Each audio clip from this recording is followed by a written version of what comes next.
I don't know. Say it with me. I don't know. Good God, it is liberating. I am a towering mountain of ignorance. I don't know. We're taught to believe that everything has a reason. And so we observe the world, we see what happened, and then we define the thing that happened as the reason the thing happened. But I think a lot of the time we end up mixing up thinking something with knowing something. This is why it can be so impossible to talk about certain topics with certain people. They've tied those suppositions to themselves so tightly with knots of narrative and constructed reality and values that there's just no untying it. And maybe unsurprisingly, in those situations, the best course of action is just to be friends. Maybe even ask them about that thing that they've created, because to them, it's immensely valuable. The world as we perceive it, as we've built it inside of ourselves, is a lie that we tell to ourselves, not out of deception, but out of necessity. We have no other choice. We simply cannot understand the world as it is, and so we construct.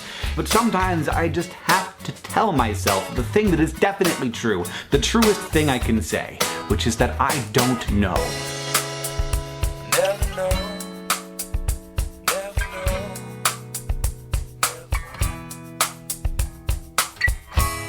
This is the Everyone's Agnostic podcast with Bob Pondillo and Cass Midgley.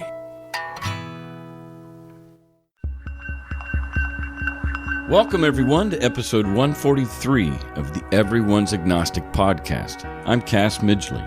Today, Bob and I interview Raul Cardona after I talk with Carlton Larsen, our two nobodies of this week's episode.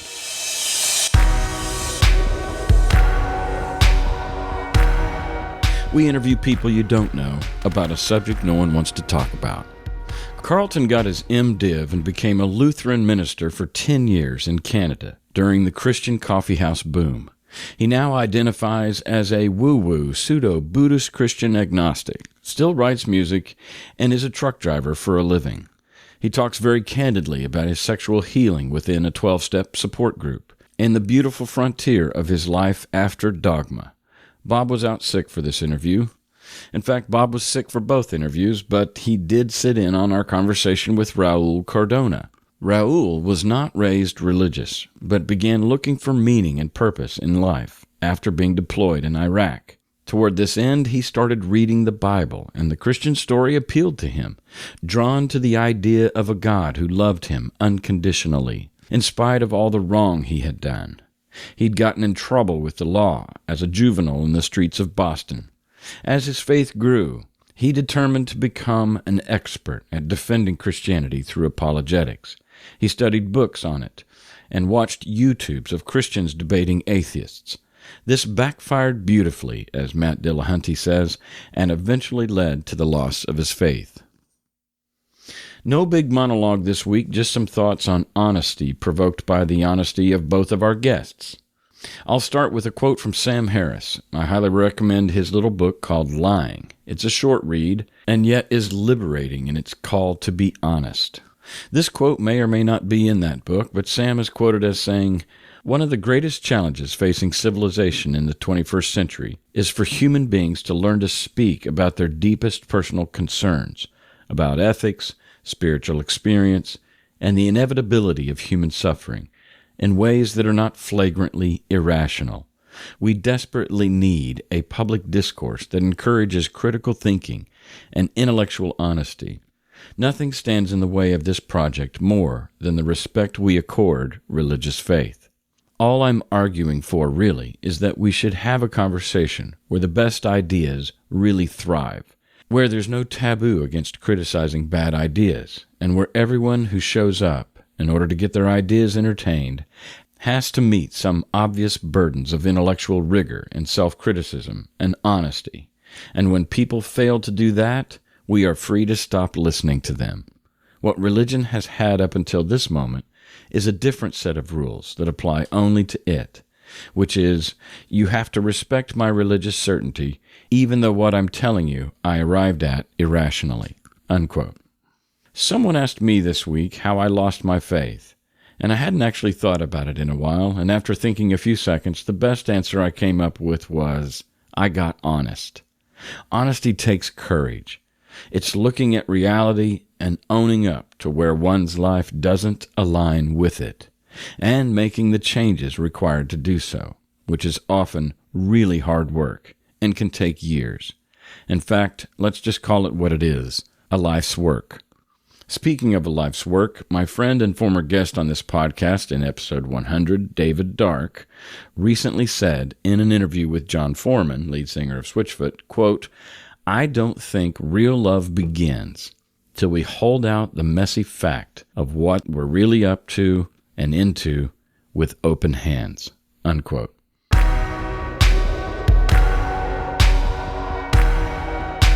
Don't forget ReasonCon in Hickory, North Carolina is coming up the weekend of April 21st. More information is available at reasonnc.com. I'll be there with lots of listeners and former guests of this podcast. If you're planning on going, I'd love to meet you, so let's meet up at ReasonCon. We taped these conversations on February 18th and 19th, 2017. We hope to encourage people in the process of deconstructing their faith and help curb the loneliness that accompanies it. We think the world is a better place when more people live by sight, not by faith. Please subscribe to our podcast and leave a review wherever you listen to podcasts. Our show's available on most podcast platforms. Also, you can support us monetarily in two easy ways. You can pledge $1 per episode or more through Patreon. That's patreon.com/EA podcast. Or you can leave a lump sum donation through PayPal at our website, everyone'sagnostic.com. The smallest contribution is greatly appreciated. Our opening monologue is an excerpt from a YouTube by Hank Green titled Towering Mountain of Ignorance. The music behind it is Never Know by Jack Johnson. The segue music on this episode was created by the Barry Orchestra, found at barryorchestra.bandcamp.com. Thanks for listening, and be a yes-sayer to what is.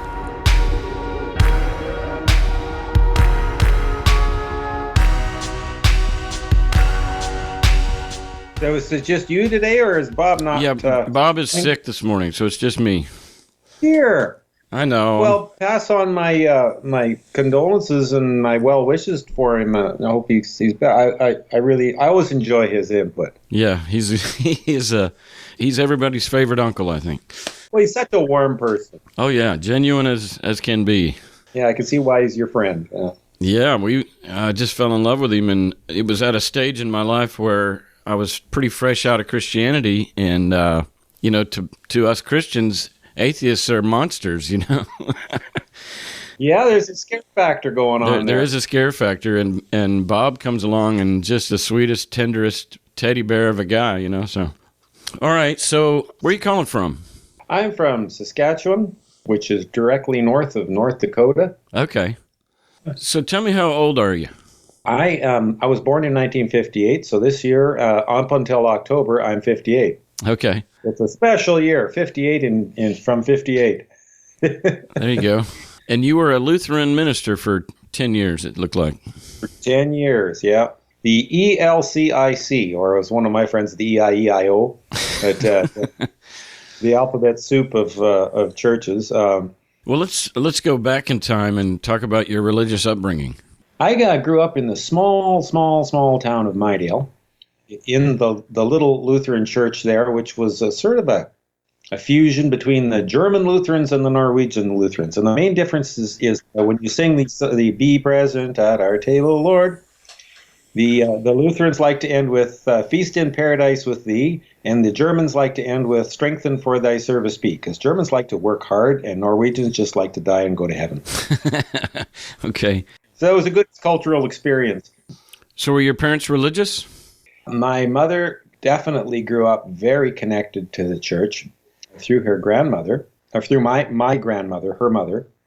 Her dad, my grandfather, was, I'd say he was sort of a semi-closeted atheist, but a very loving, gentle, sweet, wonderful man. In their house, when I went to visit my grandparents, they had the Time Life books. Yeah. Beautiful illustrations. And they had science, physics, the earth, and the one that was scary, evolution, which I came to really love. It's a beautiful book. I learned to expand my love of reading through their library, which is actually reasonably extensive. My grandfather must have been quite the reader. Yeah. Quite omnivorous. But in the church, there was not a strong fundamentalist stream. And my dad was a kind of a recent, more not as connected to the church from his childhood. Mm-hmm. He became very deeply involved, and for a while he was the congregational president, the chair of the council. Mm-hmm. So that was, a very strong involvement and connection that we had as a family. Yeah. You got any siblings? Nope. Oh, you were an only child? Yep. Okay. Solo act. But I had good friends. And that was such an important part. I mean, the church was my social group. Yeah. There was specifically four of us. Sometimes they called us the Four Musketeers. That we went to, everything, all church events, and we attended 4-H together. We did lots of things in the community. There was a choir in our church that we all participated in. And that's when I started playing guitar. Yeah. To accompanying in that group. We traveled around and appeared on television, just the local provincial television programs. Yeah, church was a huge part of my life because in the school, I didn't really fit in that well in school because I think I'm the only person to move away from Midgley without having ever been on a hockey team. Oh, okay. That was actually the main religion. Most people went to worship at the rink, but yeah. So you're kind of the book nerd, and they were the hockey jocks, and so you weren't Mr. Popular. No, not exactly. There was two of us that were kind of the two nerds. Yeah. My friend who's now living in Fargo, North Dakota. Mm-hmm. He and I were best buddies all the way through school. Okay, and you're still friends. Oh yeah, yeah. So what about your, did you go to seminary? Yeah, I did. In Saskatoon, Saskatchewan, we've got a small seminary there called Lutheran Theological Seminary, LTS. What about, did you ever feel like what we call the call on your life? How did you feel that you were going to be a preacher? Yeah, that came pretty early. Probably around the age of 7 was when I first talked about it. Mm-hmm. I was upset that I didn't want to be a pastor, but I felt I should be. Okay, begrudgingly. So did you go straight from high school to the seminary and then straight into, churches?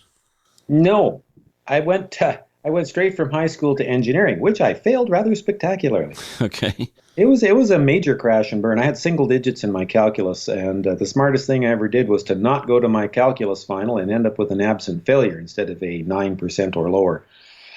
The year that I went off to engineering and to study in Saskatoon to university, my dad left. Oh, left your mom? Yeah. Okay. Yeah, he ended up in a different town, and my mother ended up alone for a while.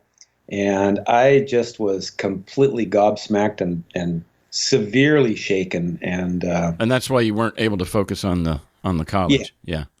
Yeah, I like all the way through school. I had pretty good marks, and I didn't work at it much. Mm-hmm. It kind of came naturally to me, and I could read things and comprehend them very easily. And I didn't have to work that hard at school, which is not good preparation for university. No, right? Yeah, no, I was the same way. My high school was so simple. I got blindsided by how hard college was. Yeah. Well, there's nobody holding your hand there, and if you don't go and learn it yourself, then it's going to spoon feed it to you. And so, at what point did you decide to go from engineering to seminary? Well, after my year in engineering, I was spending some time at a summer job.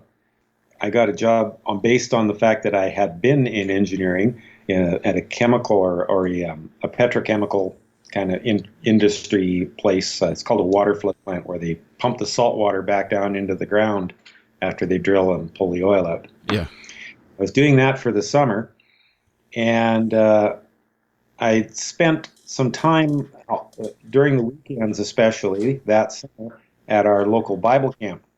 That had always been a special place for me. Great people, a fun time meeting folks there. And I talked to one of my friends, one of the Four Musketeers, and she said that she had just been a year at Bible school in Alberta, Camrose, Alberta. And we were talking about the last year, and I told her what had happened. And she said that, Camrose might be a really good place for you to go this year. And I had still some money in my education fund. So I said, I think I'll do that. And I did. Okay. And I spent a year there at this Bible school. Mm-hmm. But the year was really quite a year of healing for me. Right. I felt really beat up. And the people there were very warm and very encouraging. And I got back into music, did some singing, and started writing songs for a coffee house. They had a weekly coffee house there. Yep. That turned out to be one of the most important influences in my life, because I've continued to write songs and to sing and perform all these years, and ended up eventually teaching professionally. So that was that year, and I went there for about a year and another quarter, then ran out of money. I had to get a job. So I ended up going to Edmonton, Alberta, close by. And I worked there for a couple of years in a plywood plant, saving up money, and got enough money together to make an album. Recorded 10 songs. Mm-hmm. Then ended up going on tour with a musical group, a prominent Christian entertainer and performer. There was a relationship established at Bible school with one of the girls there, and kind of was off again, on again. But we ended up getting married. Okay. And that's when I went to seminary. So a long and winding road. Right. Wasn't straight out of high school. Yeah. So you were blindsided by your parents' divorce, and you're an only child, and you're off at college, and you get word that Dad's leaving, and that was devastating, or as you say, gobsmacked. Yeah. Yeah. And the time spent in the coffee house, and I know in that time, even in America, Christian coffee houses were springing up, and, yes, a lot was going on there. It's kind of hippie, and love was in the air. And so I can see where that would be a very healing experience for you, and cause you to be, have an affinity for the God stuff, that this is where I want to be. Yeah, it nurtured that part of my life, because that's where I was getting my community and connection and nurturing relationships. Yeah. So it was a powerful experience. Yeah, I always gravitated toward the hippie side of it, and I became a major collector of some of those early Christian rock records, which you might remember, Larry Norman and Randy Stonehill. Yeah. I always loved Randy Stonehill because he's still kicking around, still doing wonderful stuff. And he writes deeper material than a lot of them. Mm-hmm. Love song? Yeah, Love Song, second chapter of Acts. Oh, yeah. Second chapter. Matthew Ward, oh my God. Yeah, one of the greatest voices in rock. He's no question about that. Okay, so you're out, you're married, you have your M.Div. What happens next? I mean, at what point were you, even while you were considered yourself a Christian, you were probably a progressive, open-minded thinker. Like you don't sound like a guy who checked your brain at the door. I'll tell you, our seminary in Saskatoon is very academically challenging. Okay. I was told that my systematic theology class was actually at a doctorate level in terms of the amount of work we were doing. Yeah. Yeah, we studied Wolfhart Pannenberg and the process theologians. Our main texts in theology were Karl Barth's 2-volume systematic theology. It was heavy stuff, a lot of heavy German theologians. Yeah. My New Testament professor, who was also at various points in the history of the seminary, the president of the seminary, was a serious biblical scholar and introduced us right away to the Jesus seminar, the historical biblical criticism. Yeah. And it made a sense of some things that I couldn't. The two creation stories, that these are stories and they're not about how but about who. Yeah. Made perfect sense. One thing I always remember was at first told that the rabbis would find the idea of talking about a literal 6-day creation and a 6,000-year-old age for the earth. They found that quite humorous, and that we would actually find that an interesting topic to to talk about or think about was just hilarious. Yeah. Not about that. It's not meant to be a history. It's and you can tell right away. I mean, there's two creation stories. There's a 6-day creation story, and there's a 1-day creation story in Genesis chapter 2, which tends to get forgotten about or elided over, or they do all kinds of gymnastics to try to roll the two together. But very clearly, it's two separate stories with two separate points. There was no idea that things were supposed to all be taken literally, because how are you going to take literally things that clearly have opposite points? Yeah. And it makes sense to say that these are stories, they are illustrations, and they have meanings. There's no interest in really the history of the earth. It's not what it's about. It's about a history of relationships. Yeah. Well, when you have a theology that has that kind of elasticity, I think it's the rigid stuff, like you said, the literal stuff, that forces people out the door. But if there's a lighthearted, loosely held, and metaphorically held position on a lot of the Bible stories and such, then it can take longer for a person to leave because it's just so generous. Well, and it gives space for love and acceptance and of difference. Yeah, which is really mature. It's just me and my buddies going to heaven and the rest of you are on your way to hell.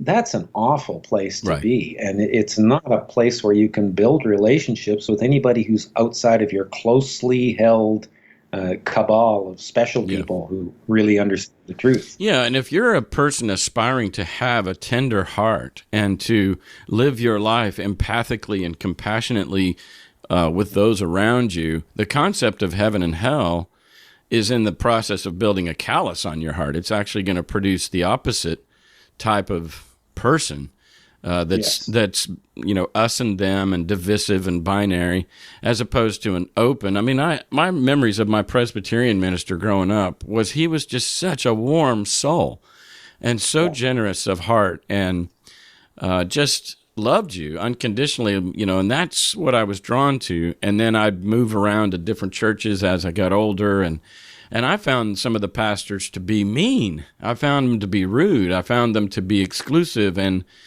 elitist almost, as far as, we're the right ones and they're the wrong ones. Yes.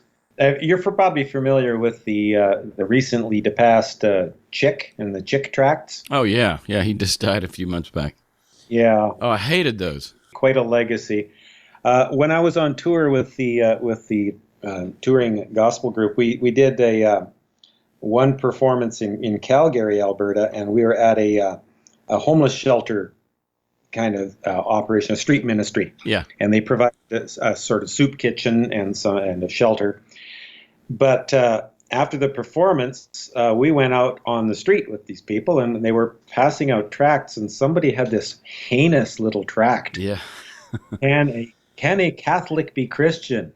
And I was just, I looked at this thing, and I scanned through it, and I was just so creeped out and offended. Yeah. How could you possibly hand this condemning little piece of crap out to people and think that you're doing anything loving? Yeah. It was just vicious. And some of those tracts are, the message is so subversively counter-human, and so that is an antichrist act.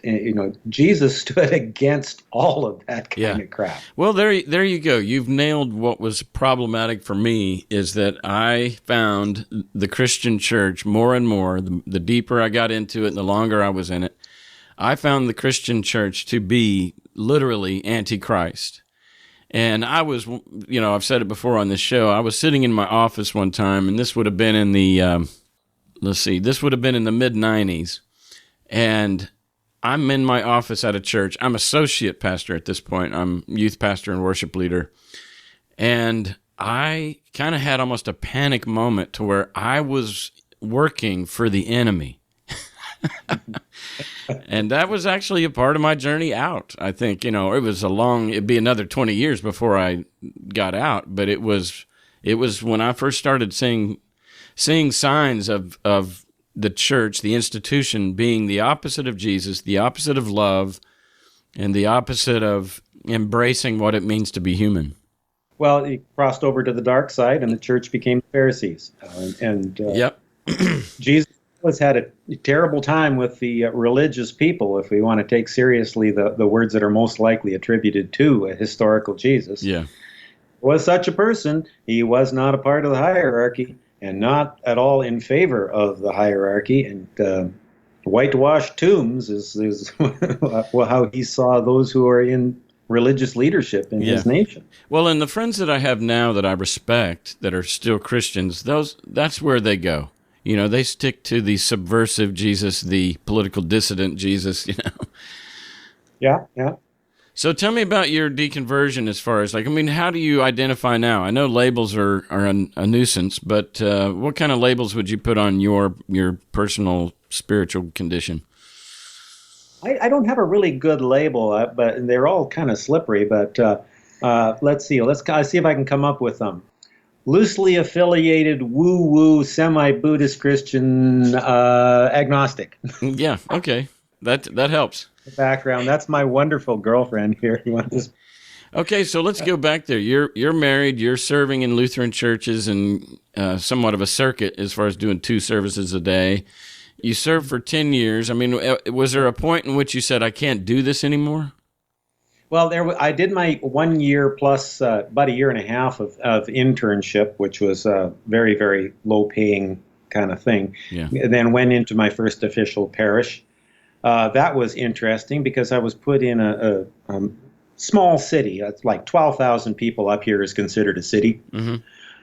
The city of Weyburn, where there had been an explosion, a small nuclear explosion that blew the church in half. They kicked out all the young professionals who had moved into leadership in the congregation. And they decided that since they weren't welcome in the church that they had been thrown out of, they formed another. I was told afterwards, never ever serve a church whose name is Peace Church, because chances are there isn't any. Okay. Now wait a second. Let me see if I understand correctly. There was a church, and was it like the elders or the pastor? But there was a rift in the congregation. That some of the young people disagreed with some of the older people, and it split. Well, it was a long-standing church with a couple of different splits under the surface. The young people wanted to bring in more modern music and update things and keep moving forward and bring in new people. And these were young professionals, lawyers, doctors, dentists. There was about half of the congregation were school teachers or principals. Mm-hmm. And so these people had gotten involved in the congregation and as they are natural leaders, had moved into leadership positions. Then the older folks who didn't like the new music, didn't like the new pastor, didn't like the new changes and the new flexibility, they staged a coup, and the rallying cry was, "We want to take our church back." Yeah, make America great again.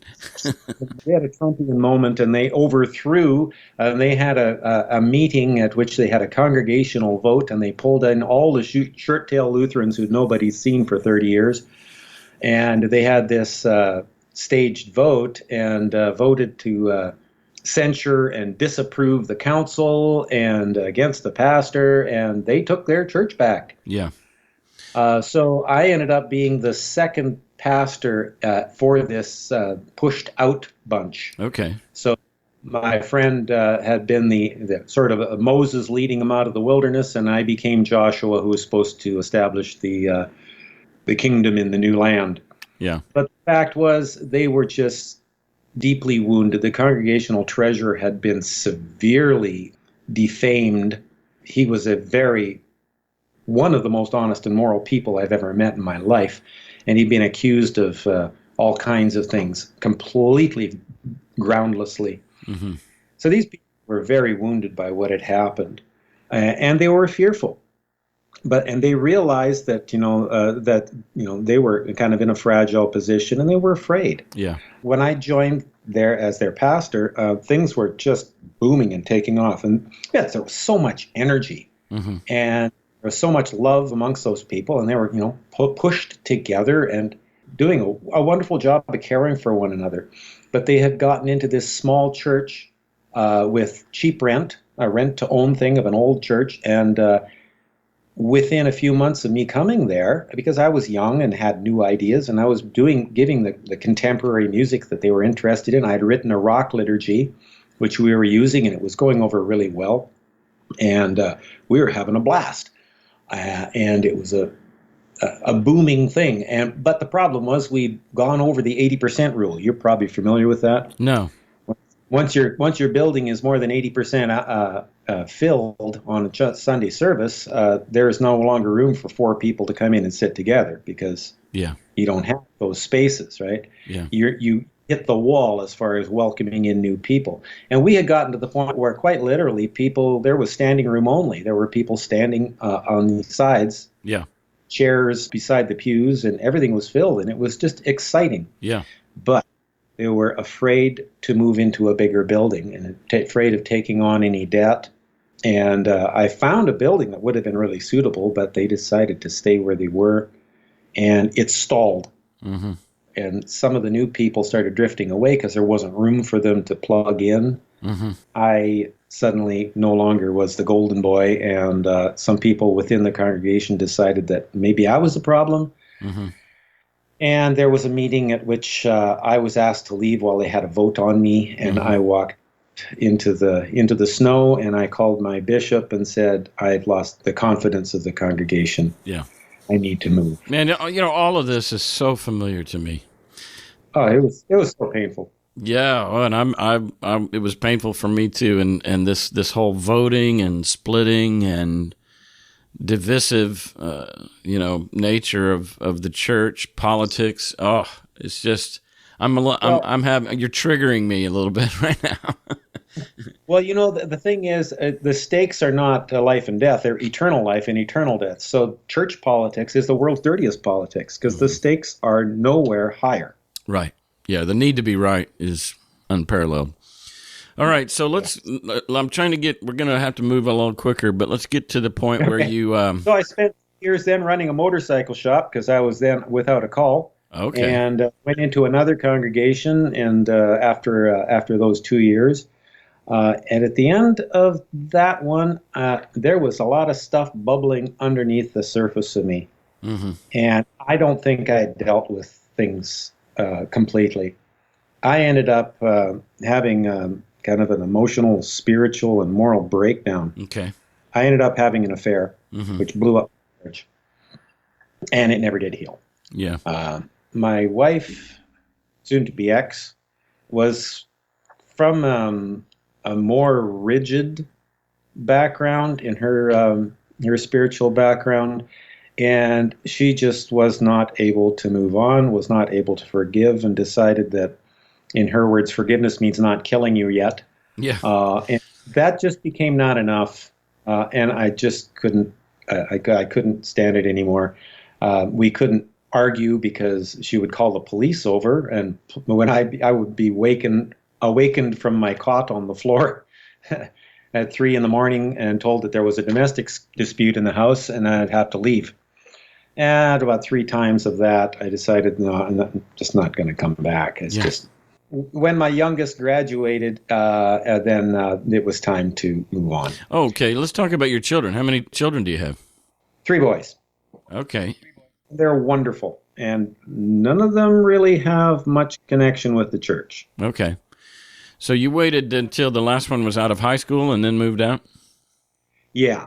Well, he had a connection with somebody which caused more conflict with his mom, and he ended up moving out.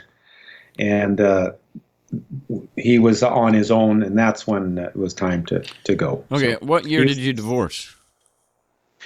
Well, we're still in the process because it's been 1.5 years now, and still she hasn't signed any separation papers. So we're working on trying to solve that. All right, so that's fairly recent. It's kind of, yeah. So what year was the last parish that you served in? 2004. Okay. I went back into driving truck, which I'd done back out in Alberta for a little while. So that's what I've been doing ever since. You're a truck driver. Truck driving. Yeah. And looking forward to going back into doing music again because I'm a good music teacher. Mm-hmm. And I've had some students who've surpassed me, and that was so rewarding and so much fun. Yeah, you teach guitar? Yeah, guitar, bass, mandolin, and 5-string banjo. Okay, cool. So you got to be flexible in this province if you want to make a living in music, because one thing isn't going to be enough to keep you going. Yeah, you sent me a song, and maybe we can feature some of your music as a part of this episode. I got a bunch of the produced stuff up on Reverb Nation. Okay. Well, I'll go out there and look some of that stuff up. So you mentioned that you were part of your labels included Buddhist Christian, and so my wife in her ex-Christian journey has embraced a lot of Buddhism, and probably still maybe holds some space for there to be a historical Jesus or whatever. You don't sound like an angry person at the church.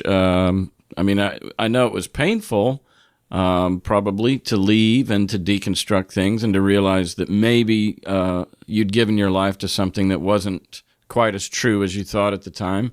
So just talk about the trauma of your departure from faith, or however you word it. I'm kind of in the wilderness still on that. Yeah.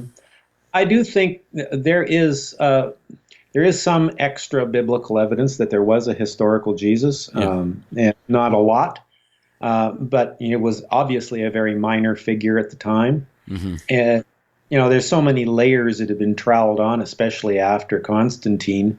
It's really hard to tease that all out, but a lot of work has been done on it, and there was probably some sort of there were a number of countercultural figures and outsider prophets in first century Palestine. Mm-hmm. The historicity isn't the big thing. I think love is the most important thing. Yeah, I have gotten a lot of benefit from meditation. Okay, and also from working with 12-step groups. I don't have a substance problem, more of a process thing, and I'm jury's out on how much of that was situational, how much of it was what, but I got a lot of community and a lot of connection from the 12-step group that I still am loosely connected to. Yeah, the 12-step program is very powerful, and I love the honesty and the brokenness of it. I've attended a few meetings, and early on when I was a minister, I would accompany some of my parishioners to the meeting by invitation. And so if you don't mind maybe unpacking what you mean by process, or, that you don't have a substance abuse, but you're there to work out something. Yeah, sexual addiction. Okay. That I had a very healthy group in Saskatoon. There can be healthy groups and unhealthy groups of all kinds. Yeah. And when the group is healthy and is nurturing and encouraging and not just enabling or excusing or blaming and shaming, right? It can be a really wonderful source of community and encouragement. And the group there was very much that, a feeling of acceptance and of people walking hand in hand and supporting one another. That's beautiful.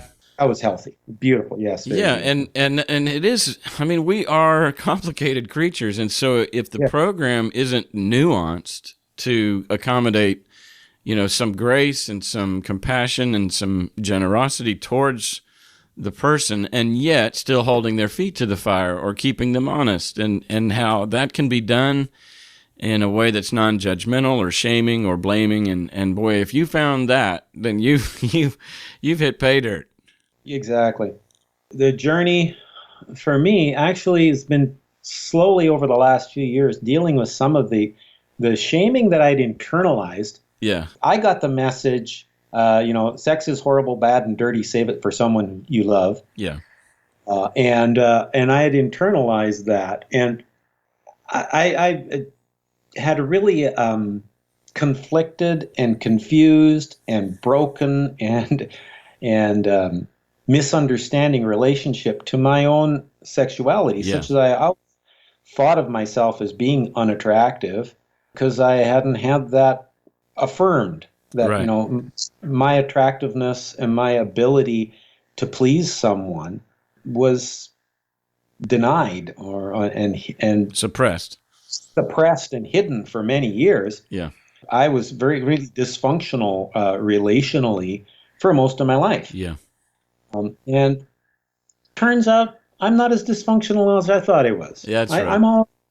I'm healthy and really here, present, able to affirm, to please, to believe, to receive, receiving Right. love and physical appreciation. That became just a shockingly hard thing. Yeah, for sure. And I, stuff it down for so many years. It's very hard to open, express, and be joyful Yeah. in sexual experience if you're always trying to stuff it into the back of the closet and throw extra things on top of it and deny it. Well said. And I know this is a toxic thing. We have to unlearn a lot from some of the more damaging doctrines of Christianity, to the point where, in order to say yes to what it means to be human. And then I think what you touched on, for those of us that were self-haters, is when somebody praises us, or when somebody compliments us, or somebody, even like you said, attracted to us, we just immediately doubt it. Yeah. We just immediately say, "Oh, you're just lying," or "You're just blowing smoke up my ass." And actually they mean it, or and it's just so hard for you to relate to or understand that you would actually like me. You really like me. So that's, we all have Goldie Hawn moments, and we have to be willing to just accept it. Without having to deflect and deny and minimize. And I imagine you're probably onto this, Carlton, but one thing that was said recently, I can't remember who said it or what context, but they said that one of the aspects of Christianity was that it's a pride cloaked as humility. And the thing about you and us, myself, receiving praise, or allowing, ourselves to like ourselves and to feel good about ourselves, well, in a Christian mindset, that would be pride, when actually it's a very humbling thing to accept praise and to like oneself. Yes. And that's one of the things that became really opening came there through the 12 steps. Yeah. In the open sharing and the affirming and encouraging of one another, that don't sit there and deflect. And somebody says you've done well, just shut up and accept it, or accept it with gracious words of thank you. Yeah. And that's good enough. You don't have to say, well, thank you, but I didn't really mean it. Yeah, no buts. But you don't really know me. Yeah. Too many buts. Yeah. So let's wrap it up on the home stretch as far as, and before I go, did you read any John Shelby Spong or Marcus Borg in your deconversion? Marcus Borg was part of was in our readings at seminary. Spong, I read some of his stuff afterwards. There's some wonderful people out there. One of our chaplains is Colin Clay. Has written some very radically outside stuff. Yeah. In Saskatoon, and most people within Christian world would consider him to be quite heretical. I found him really warm. Right. I don't know if it reached up there like it did me, but the emergent movement with Brian McLaren and, say, Rob Bell or something, those were some gateway drugs for me as far as on my way out. Are you familiar with either of those? Sort of tangentially. They were kind of leaking up across the border a little bit at the time, and it was a breath of fresh air. Yeah. Bringing in some more contemporary perspectives and an openness to change. But within the ELCIC, it is an affirming group, so they have affirmed right of openly gay pastors. Okay, good. To serve. And women? Oh, women have been leaders within the church and have been ordained for many, many years in the ELCIC. In fact, there's probably more female pastors, clergy, than male at this point. Good. Has been for maybe 10 years or so. Okay. Because they tend to learn more social skills. Yeah. Whereas men, the male pastors don't tend to be all that warm. They tend to be more focused on processes and procedures and are not as socially and emotionally available or skilled. Yeah. The women have a higher EQ. Yes. And you need compassion when you're at a bedside of someone who's dying or attending Right. The ill or the compassion is the most important thing you have to offer. Presence, what we call a theology of presence. Yeah. And that's there. Women have developed more skills in that, just in their socialization in our culture. Yeah. So let me get an idea of like what the life of a truck driver is like up there. As far as, I mean, what are your shifts like, and how long are you gone, and how far do you drive and stuff? Recently, I've been doing a shift that starts at 3 a.m. So it means I got to get up at 2 a.m. to get something in my belly and get off to work and start pre-tripping my truck at 3 a.m. And I've been doing a lot of, 12 hours is a short day these days. A lot of up to 14 hours, which is the legal limit. Mm-hmm. And it's because I'm an out-of-town driver on logbooks, I don't get overtime, so it's 14 hours at the same rate.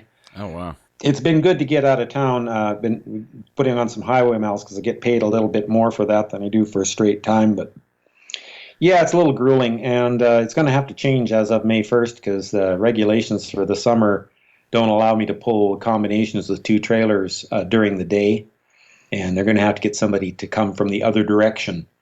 So I've got my application in for a transfer to come up here and then to work out of the city here. It's worked out well. Yeah. Do you spend a lot of time in hotels? No. No, you come all the way back home every night? Yeah, we don't have sleeper cabs on these trucks. They're what we call day cabs, so there's no bunk in it. So you have to be off the road outside of the truck for 10 hours a day minimum by law. Okay, so what do you have like as far as hobbies or things you do for fun?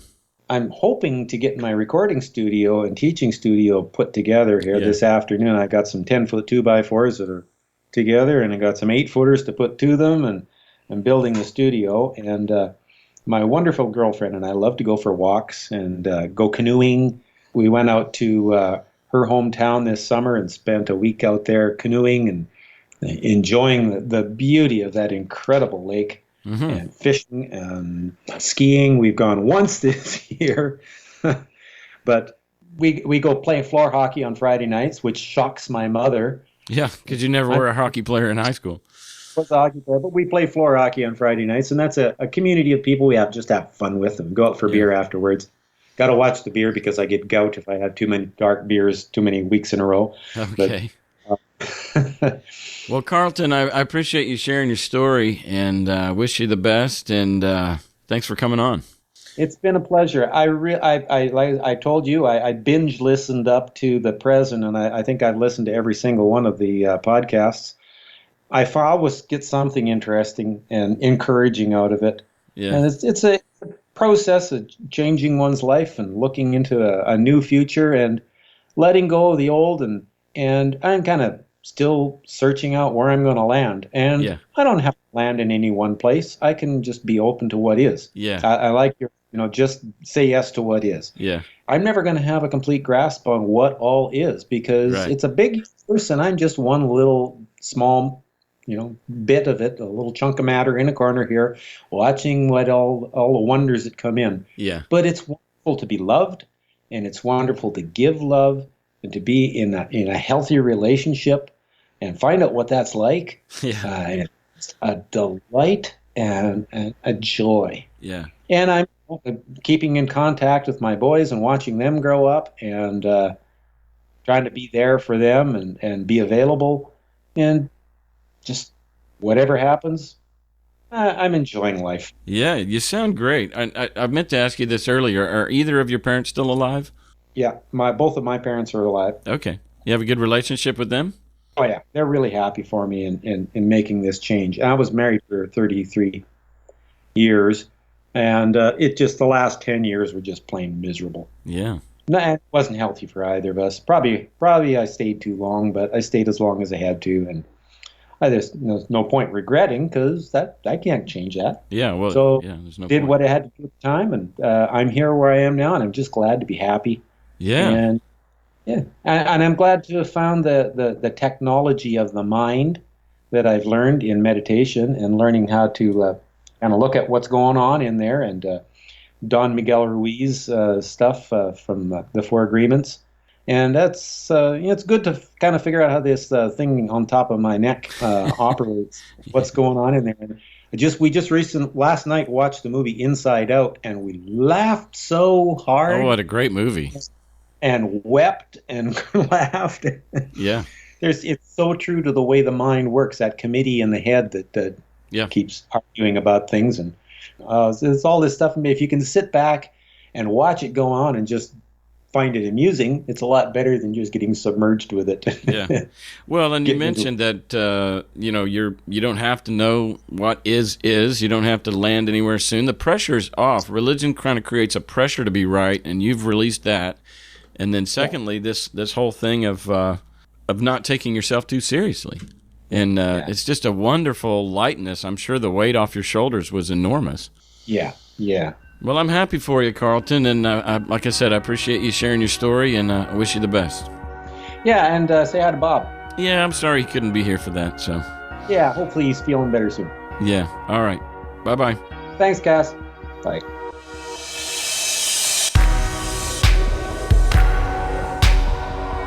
So that's my talk with Carlton Larsen of Canada. What a sweetheart. There at the end, just hearing his heart, his renewed heart, broken on the wheels of life, and yet making music, both sonically and mentally, as he finds himself on the onset of a new chapter of his life. Good for him. Up next is Bob and I talking with Raul Cardona, a 33-year-old Navy veteran, ex-Christian, and finding his way quite well, I might add, in his new chapter. I think you're going to enjoy, Raul. Let's get into it.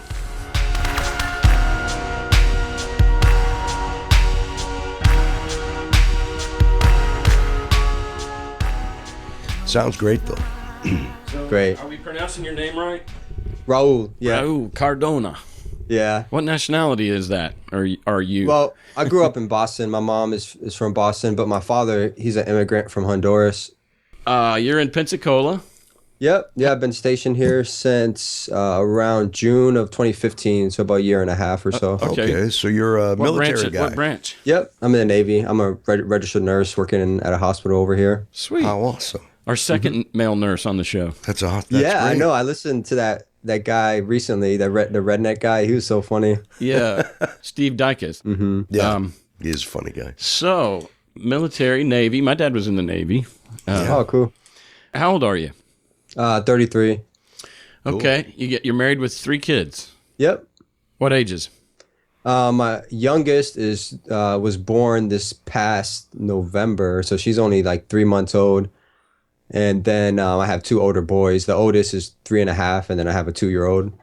Okay. Wow. Mm-hmm. That keeps you busy. That's for sure. Yeah. My wife, she stays home, and she's great. She holds down the fort while I'm busy with shift work. I'm working night shift right now, so it could be kind of crazy, but she's great. Yeah.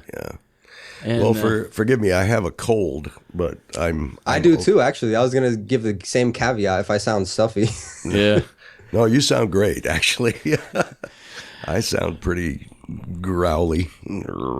So your story, we've got a little bit of it. You wrote me, and had been listening to the show, and your own personal journey was encouraged and by listening to other people's stories. And just about everybody that writes me, I end up saying, "Hey, you want to come on?" I mean, Bob's always asking me, "Where do you find these people?" Well, The truth is, they find me.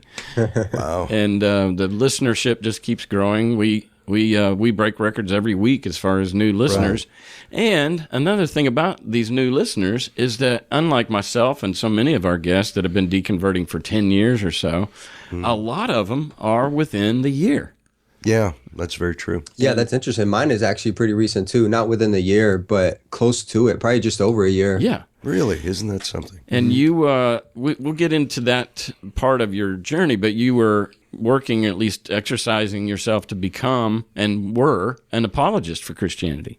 Yeah, I was way into apologetics. And really, the whole reason I was because I was so into evangelism, which, like, you have to be ready to give an answer. So that's where the interest came from, was wanting, like practically speaking, to always have an answer for, Yeah. for people who I met on the street and stuff. Right. That's even a Pauline admonition, to be ready in season and out of season to give an account for the beat. So for when your you say beliefs. on the street, do you literally mean on the street? Were you stopping Street. people and going, hey, you need a little Jesus there? Yeah, big Yeah. time street evangelism. I was part of a street evangelism team when I was stationed up in Virginia in the Norfolk area. Yeah. And we went out weekly. I loved being in the area because it's a very artsy, kind of active type of area. There's always a festival going on or something like that. And so we would always be looking for some festival going on that weekend, or going to the beach during the summer, because it was Virginia Beach, which is very packed during the summer. So and when you said the team, what is it, from a church? I mean, this is not from the military. This was actually just a group of Christians, just from various, backgrounds. So you'd go on we the were- beach and Yeah. you'd just approach people. What's your opening line? Yep. So we would do a combination of passing out tracts, one-on-one conversation, and street, like open air preaching. But yeah, I was like unashamed. I mean, I'm a pretty like reserved type of guy, but when it came to evangelism, like, because I had that conviction, I was pretty bold with being able to approach like total strangers. But gospel tracts help out a lot. Like, that's why I know I mentioned in the bio that, like, when I discovered gospel tracts, I just loved it, because it was just like a segue into a conversation. You give somebody a tract, say, hey, here's something to read. Oh, by the way, do you have a religious background? Do you have a Christian background? Have you ever thought about what happens after you die? Really? Stuff and like people that. would go, wouldn't they say, hey, man, I'm trying to catch some rays here. Why don't you get out of my face? Yeah. Oh, yeah. Definitely had that.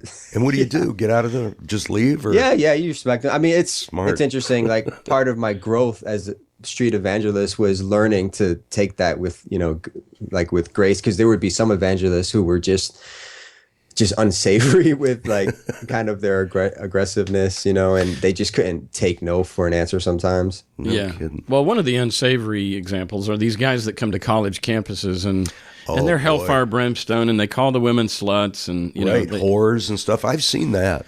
You weren't that guy.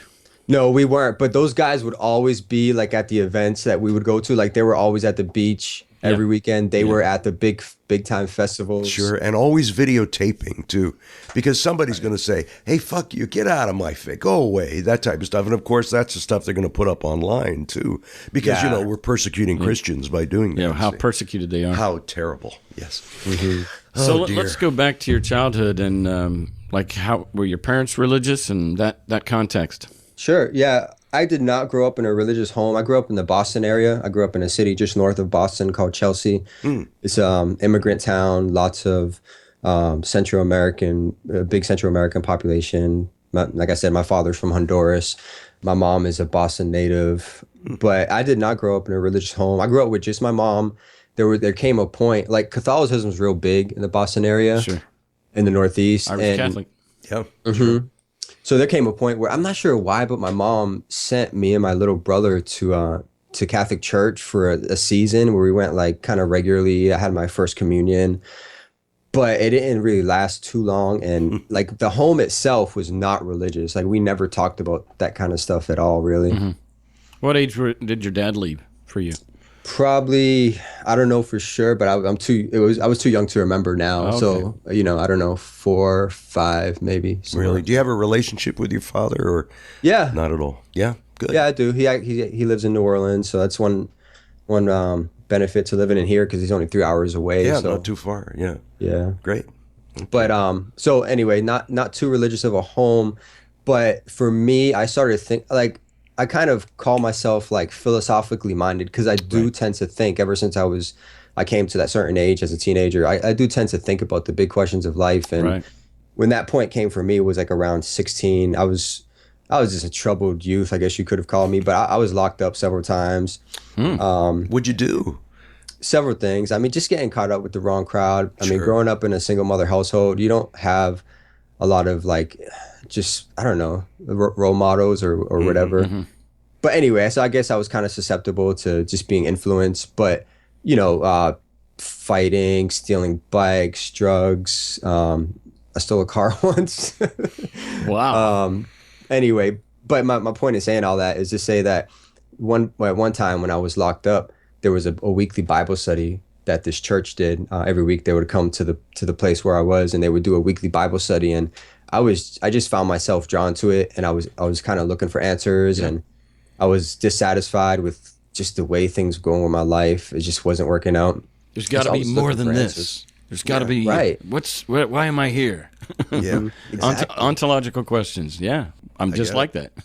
Yeah. Yeah. And I think religion, like, it caters to that kind of, because religion gives answers to those questions. Yeah. But the answers they give are not like well-founded, really, when you start to dig in.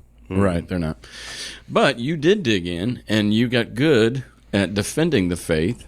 As a practicing apologist, you went out and watched debates between Christians and atheists. Yeah. You watched and listened to atheist podcasts so that you could hone your skills at combating these things. But you ended up getting kind of pulled in and realizing that maybe the arguments that you were working from didn't hold water. I mean, what were some of the holes in the Christian faith that, were the stumpers, the cracks in the dam? Yeah. Well, for me, it happened. It all started when I was in nursing school in 2000. I started in 2012, around there, and I had a friend who was very involved with the church. He was kind of a new Christian, but there came a point for him where he left the faith and he started doubting things, and he did leave Christianity, and like it grieved my heart. And I said to myself that if I ever encounter another close friend like that who is going to leave the faith, I want to be ready.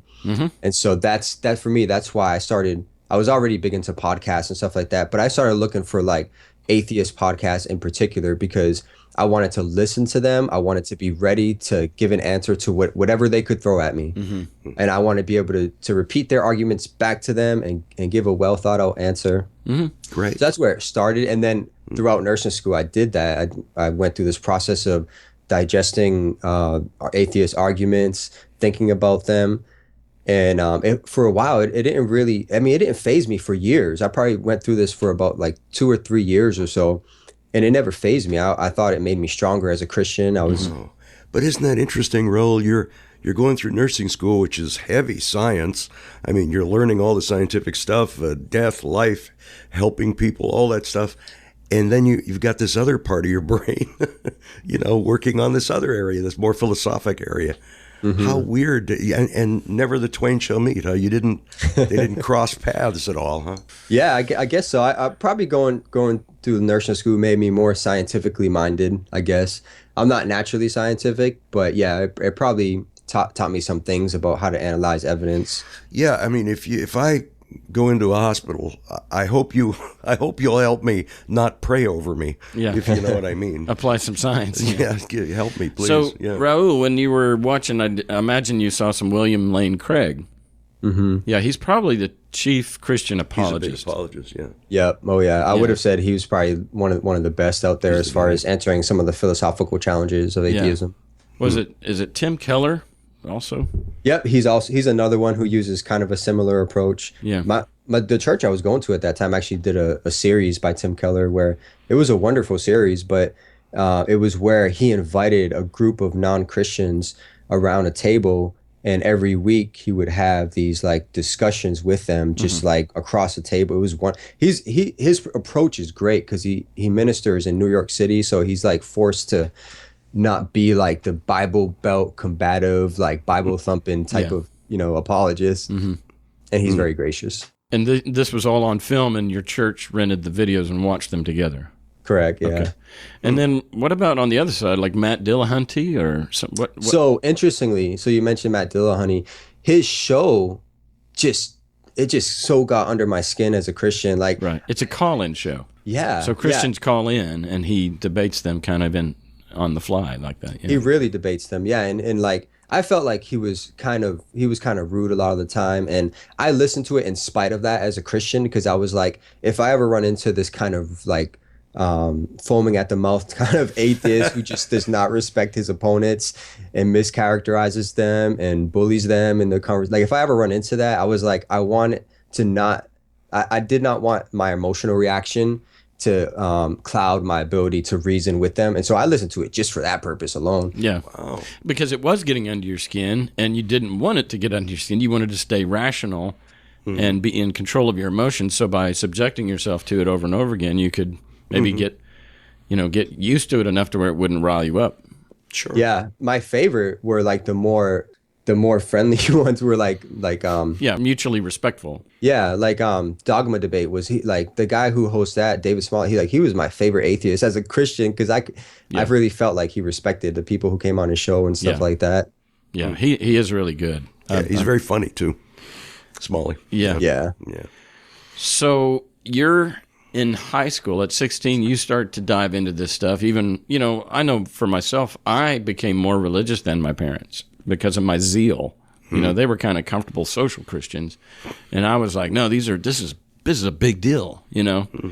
I've said it before that as my earliest church, I was raised in a Presbyterian church, and the reason I left was because they weren't adamant enough about heaven and hell.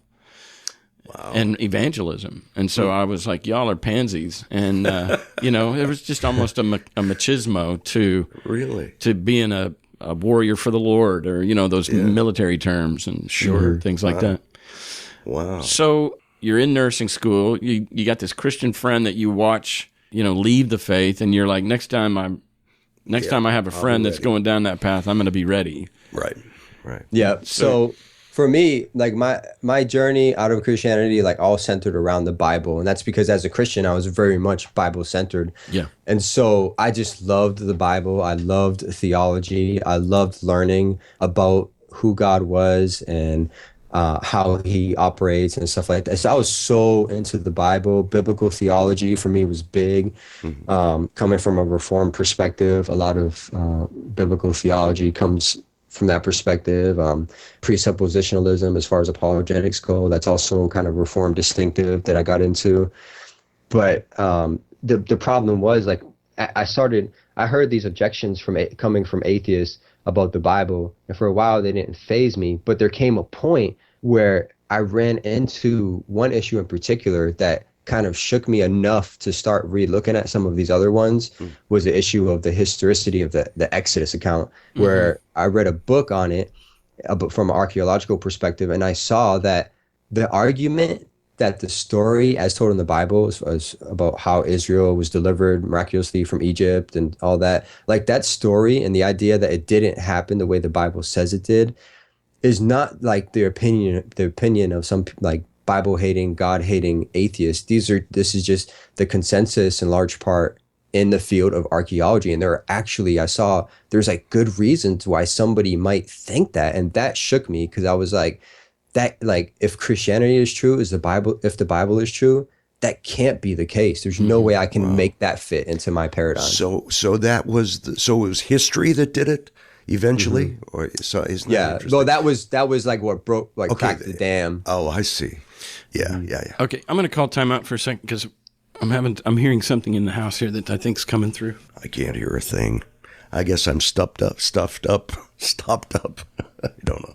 My whole house is sick right now. My wife is sick. My kids got sick. They're a little better now, but yeah, it's crazy. I mean, I took a flu shot, and I don't think it's a flu. I just think it's a straight cold. I'm taking NyQuil, or Dayquil in this case.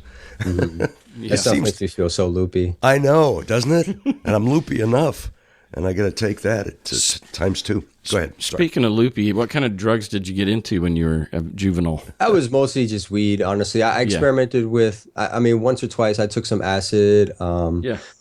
I can't remember if I took ecstasy maybe once, but not at all like big. Like for me, I just loved smoking weed. And I'm in the military now and I can't smoke weed, but man, when I get out, like that's going to be one of the first things I do is light up a joint. Yeah. Well, good. I think that's great. Well, don't do it while you're being a nurse, of course. But man, when have some time off, why not relax? So one of the things that comes to mind, and you were talking about being a Bible guy. In the context of argumentation, to win the argument, you have to appeal to truth, and to win the argument, you have to prove, empirically, and if possible, that your point is true and valid and supported by evidence. And the funny thing about the Christian apologetic world that kind of doesn't fit the secular thinking world is that most Christians are coming from a place of what I call, I mean, for lack of a better term, the authority of Scripture. So Scripture is God's Word. And so it becomes an authoritative basis that seculars don't share. You know, so one of the things is, well, the Bible says it, so this is clearly, I win the argument. Oh, right, I see. Because I've just showed you a scripture that says it's true or whatever, or that supports. See, it's in the Bible, and it just said it. Circular reasoning in a way. Yeah, but, sort of tautology. But that's, I know for me, that was, once the authority of Scripture, which would be the inerrancy, the infallibility, the fact that it was inspired by God, as opposed to just the bumblings of fallible men. Anyway, all of these things started to crumble for me when I acknowledged that there were not only contradictions, but just outright immoral things that God was telling people to do or doing himself, as far as the flood or whatever. And that even if you just granted that the scriptures were true, they were immoral. Very much. That was one of the major categories that led me away from the faith, was the issue of morality in the Bible and some of the actions that God does. Like, that's probably, even as a Christian, that was probably the thing that I had the hardest time trying to think of an answer to. Like, how do you reconcile the fact that God commands Amalek in 1 Samuel, or the Israelites when they conquered the Promised Land, like that he commands them to kill even nursing infants? How do you square that? Like, well, I'll tell you what I used to do is that I've worked enough with human beings in circumstances or just homes. I've worked with teenagers, you know, and there are some, I mean, I hate to say it, this sounds elitist, but I watched like 3 generations of dysfunction, meaning like the mom was, a stripper and a drug addict, and she got knocked up, had a baby. That baby being raised by that dysfunctional mom ended up being a criminal and having a horrible life, gets knocked up, has a baby, 3 generations. And then this baby has got all kinds of mental problems because she was using crack while she was pregnant or whatever. And the pain that these people are in, because their life sucks. Their finances suck. Their future sucks. They're not educated. They can't gain employment. Life is hard and it sucks. And so let's kill them. It'd been better if they'd never been born. That's how I spun it. And so if this nation, the Amalekites, are godless, because without God you can't be good. And you can't, you don't follow the light. You don't follow the truth. You're going to be you're going to live a painful, dysfunctional life without God as your guide. Your guiding light. Wow. So is that the thinking? That was the thinking. I thought God's doing them a favor by cutting off the whole nationality, the whole generation. Genocide. Yeah. Because life, a painful life, would be better off not having. And I also based that on what Jesus said about Judas. Yeah. It'd be better that he'd never been born or something. I can't remember who he said it about. But wow. But I've just logically, I looked at a life that pain outweighed joy, and that would, from an accountant perspective, that would be a bad investment. Yeah, I mean, like, I see what you're saying. And so wipe them out, and this was God's grace and mercy to wipe them out. That's how I spun it when I was a Christian. I know it's fucked up. But. Interesting. Yeah, like when you hear Christians try to make sense of this, it's like they just have such a hard time. I mean, a part of me kind of it's indefensible. Yeah, I pity them in a sense. Like, I don't want to come across that way to them, but I do kind of, that they're forced to like justify this stuff. It's like that battered wife that's forced to explain to the cop why she's happy as he comes to the door. She calls 911, and then when he gets there, she's changed her story back to her. No, he's fine. He's good to me. And you can feel sorry for that person because they're tethered to a maniac. Well, Christians are tethered to a maniac. Wow. God is the ultimate abusive husband. Yeah. And you do have to kind of tell yourself a story in order to stay married to him. Yeah. And there's just like, for me, it wasn't even just one issue. Like if it was just one more issue, that would be one thing. You can just chalk it up to mystery or whatever. Exactly. But when there just comes a point where you're just running into so many issues and you're just like, man, isn't it kind of like really likely that this is all just man-made and that's the reason that it is the way it is? Yeah. That unpacking piece by piece is the journey of the atheist, and that the ultimate atheist, like the person that will eventually be atheist. Because, you probably use this or have seen this used in debates and exercises and stuff. So I think Dawkins is famous for saying it, and that is, do you believe in Zeus? He's asking a Christian. Yeah. They say no. Well, do you believe in all listing Mithras? Mithras. And you're listing these guys, and well, you're an atheist when it comes to Zeus and Mithras, and they you get them to say yes, you're right. Yeah. When it comes to them, I don't believe in that God. There is no Zeus, atheist, in that sense. Yeah. And he said, well, you're just one God short of being like me. And so and I think this is Raul brings this up, is that the way I eventually got to where I felt like, because I'd unpacked the authority of Scripture and the inerrancy of Scripture, that meant that some of the writings were biased by the human that wrote them. And so the God that they're projecting, the God that tells them to kill the Amalekites, that's co-opting the name of God to justify genocide so you can be a great warrior or whatever. Yeah. And so they're just borrowing the name of God, which, by the way, I always interpreted as taking the Lord's name in vain from the Ten Commandments. Really? Mm-hmm. Yeah. It's using God's name for vain glory and for vain purposes. Okay. And co-opting God's name and rubber stamping it by saying it's okay because God told me to do this. So anyway, my point is that I eventually thought there's thousands of gods in the Bible, all of which, were created by man, except Jesus. Yeah, right. I narrowed them all down to where all these guys, all these shepherds and all these kings, they were just borrowing God's name to do whatever they want and project it onto God their own will. I mean, God's made in their image versus them being made in God's image. Mm-hmm. Except the last one was Jesus, because he was such a cool dude, or at least, I thought so. Yeah. And then eventually it all, even he goes down the drain as far as being divine, or being God. Yeah, for Jesus, like a lot of times Christians now will ask me, like, who do you think Jesus is?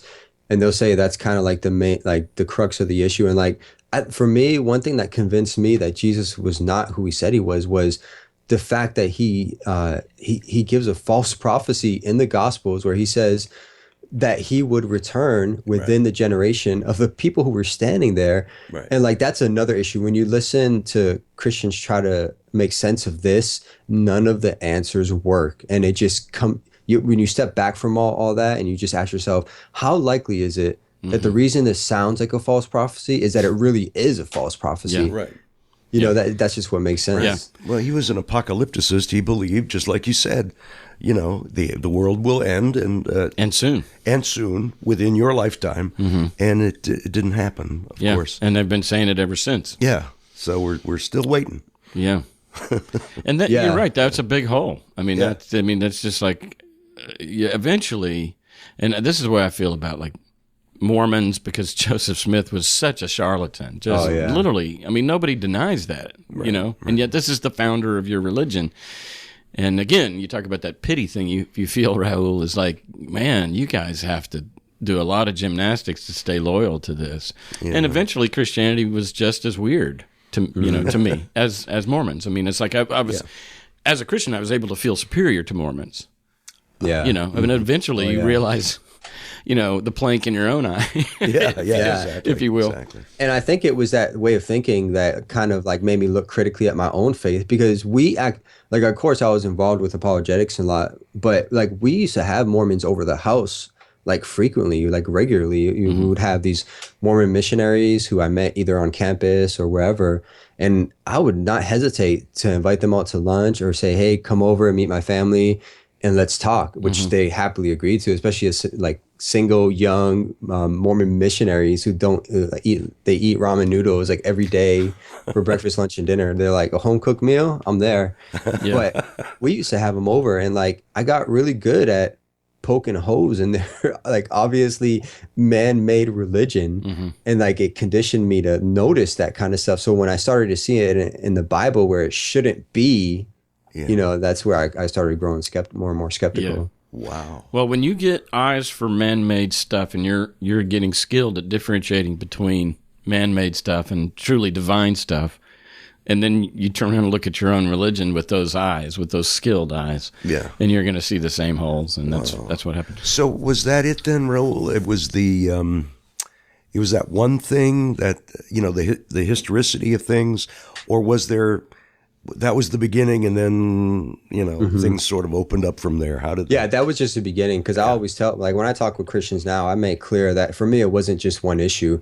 You can, like I said, you can kind of give the benefit of the doubt, maybe if it was just one or two issues, but it was like just a plethora of issues from several different categories. So like, it started out with like the historicity of the Exodus, and then I started thinking about the creation evolution debate and how little really basis there is for saying that we know this is how everything was created. It just really is just a story when you really think hard about it. Look at it. Yeah. So there was like history / science. There was that issue. There was the morality issue, which we talked about, and just all the issues with that. There was false prophecies throughout the Bible, like the one of Jesus, but there's elsewhere too. And there was also just inconsistencies in the text where there's just, it looks as if the stories that we're reading about actually were not just bare bones history, it's just like telling the facts, but that they're actually like they went through a process of legendary development. And that's really why there's all these inconsistencies, is because that's what happens when a story's told over time, again and again. Yeah, the telephone game. Right? Yeah, exactly. Or whatever that is. Yeah. Well, all right, so history, science, morality. One thing that does come up a lot, and it was a big deal for me, and I'm going to see if this was true for you, Raul, and that is I eventually saw the fruit of Christianity manifest in the lives of the followers. And it wasn't pretty. It wasn't love. I loved Jesus's admonition to not judge. And yet the most judgmental people on the planet were Christians. And, you know, love and unconditional love and grace, all were things that I was attracted to within Christianity. And yet the church, the Christians that followed him, were the least graceful, the least generous to the human condition, the least loving, the most judgmental. So did that ever confound you? No, honestly, really no. I mean, not that I didn't see hypocrisy, but that for me, that was easy to like kind of dismiss. For me, didn't play a factor in my leaving Christianity, because it's easy to just dismiss it with, well, they're just being inconsistent. you know, they're just being human. Yeah. Yeah, they're just not. And like, I love some of the churches I was a part of. I mean, I learned a lot. I grew a lot. The people were incredibly gracious to me, and even aspects of the Christian message I can give a hearty amen to even now, because they're just humanistic principles that are there whether or not God exists. Yeah. Yeah, well said. I can too. What about heaven and hell? Did that make you think at all, or screw you up, or anything? No, that wasn't a factor in my leaving. I mean, as I look back now, I think the doctrine of like eternal conscious torment is one of the most abominable examples of like what religion or like a conviction that God wants you to believe this, what it will drive you to believing like anything, you know? Mm-hmm. No, it'll harden your heart. Yeah. You know, you get used to walking around and sharing the planet with people that you know are going to have eternal conscientious torture. How does that affect your? And I was just reading. We had a guy on a couple of weeks ago. What was his name? Matthew O'Neill or something. And he has a book out, several books out, and he says that even the notion of hell is extra biblical, is what he says. Well, he was talking about heaven primarily. Yeah, but this idea of how Sheol sort of got twisted into something else, and before you know it, by the end of the Bible, by the end of the New Testament. And I'd heard that argument in my life. I'd never heard anybody denounce the biblical nature or the source of heaven as much as he did. But right. Yeah, hell was a dump outside of town where you took trash and burned it. Yeah, and just kind of got stretched. And like you said with the telephone game, it's like the more people reproduce this and reinterpret it, the less like the original story it's going to resemble. Keeps you in line, I guess. You get afraid. Oh well, it's used to control people. For sure. Exactly. Yeah. Okay, so Raul, how about I think we can tell chronologically that you got married as a Christian, probably to a Christian. Yeah. I married my wife in part not just because I loved her, but because she was like she loved God, she loved the church, and you know, that's something that was beautiful to me as a Christian, you know. But yeah, we actually me and my wife, well, we met in the church, but like our dates when we first started hanging out were all doing street evangelism. Oh. That's what we would go out and do, and that's how we spent time together. Yeah, right. Well, shoulder to shoulder with your wife on the front lines of God's kingdom, and that when you're in that mindset, that's kind of sexy. So has your wife followed you though, Raul? Is she kind of there with you, or?